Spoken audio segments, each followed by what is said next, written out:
पुणे जमीन गैरव्यवहार प्रकरणामध्ये झी24 बातमीचा मोठा इम्पॅक्ट पाहायला मिळालाय। जमीन गैरव्यवहार प्रकरणातील आरोपी शीतल तेजवानीला अखेर पोलिसांनी बेड्या ठोकलेल्या आहेत। पुणे जमीन प्रकरणाचा झी24 भांडाफोड केल्यानंतर वारंवार या प्रकरणाचा पाठपुरावा करण्यात आला।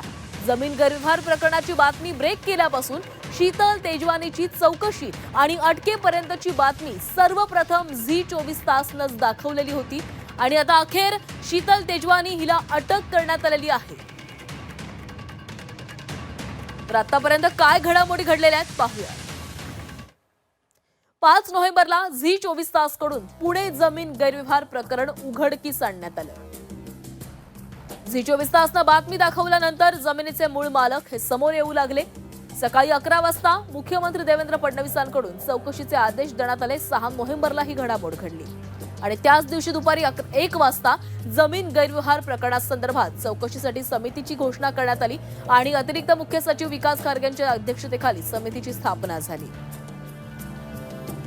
6 नोव्हेंबरला दुपारी 2:30 वाजता उपनिबंधक रवींद्र तारू यांचं निलंबन करण्यात आलं।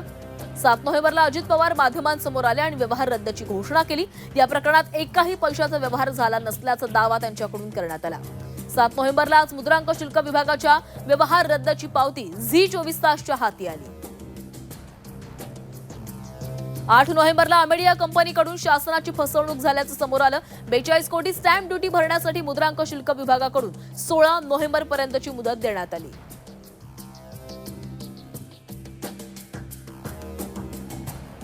9 नोव्हेंबरला शीतल तेजवानी, दिग्विजय पाटील आणि रवींद्र तारू यांच्यावर गुन्हा दाखल झाला। 16 नोव्हेंबरला मुद्रांक शुल्क विभागानं पुन्हा एकदा स्टॅम्प ड्युटी भरण्यासाठी 24 नोव्हेंबरपर्यंतची मुदत वाढ दिली।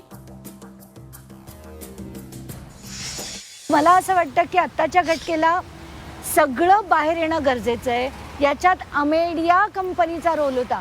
याच्यात जर शीतल तेजवानी आणि दिग्विजयचा फक्त या दोघांचा असताना इश्यू तर याच्यावर कुठलीही कारवाई झाली नसती। पण त्याच्यात पार्थ अजित पवार हे अमेडियामध्ये होते म्हणून हा सगळा व्यवहार झाला, म्हणून हा सगळा व्यवहार लपवला गेला, म्हणून याच्यात FIR मध्ये सुद्धा त्याचं नाव आलं नाही। तर या सगळ्या गोष्टी बाहेर आल्या पाहिजेत। एकतर पहिलं तात्काळ FIR नीट करणं गरजेचं आहे, अमेडियाचं नाव घालणं गरजेचं आहे। हे सगळं जोपर्यंत होत नाही तोपर्यंत नीट कारवाई होते असं मी बिलकुल म्हणणार नाही। आणि माझी जर अशी काही आपण 1800 कोटीची जमीन सरकारची लाटली असती तर आपली काय हालत केली असती सरकारनी, सामान्य जनतेची काय हालत झाली असती।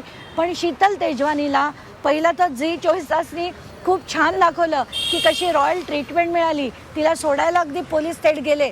आता याच्यात मी म्हणते की माध्यमांचा रोल खूप इम्पॉर्टंट असतो। हे जर सगळं तुम्ही दाखवलं नसतं तर आज ही अटक सुद्धा कदाचित झाली नसती। तर मला म्हणूनच सांगायचं आहे की माध्यम जे लावून धरतात त्यात प्रकरणामध्ये बरेचसे खुलासे होतात आणि ते प्रकरण तडीस जातं।